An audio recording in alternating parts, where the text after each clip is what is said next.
Ndiyo,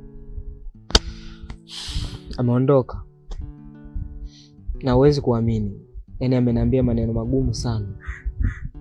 Unajua hadi nikifikiria sipati jibu.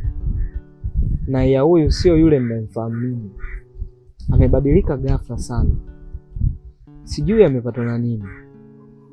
Eti ananiambia kwamba mimi sio furaha yake, hanipendi, hanitaki tena. Na mimi nimeona bora tu nimuache. Sawa, ila wewe ni mwanaume, unatakiwa uwe na roho ya kijasiri.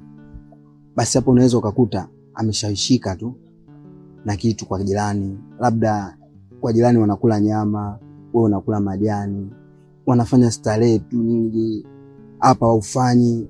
Hivyo vitu vinaweza kumpelekea mwanamke kushawishika na kuona ndoa yake ni ngumu, na anajisaulisha kila kitu kinakuja kwa wakati.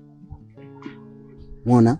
Kwa hiyo usiwe unanyongea sana ukashindwa kufanya mambo yako mengine ya kimsingi.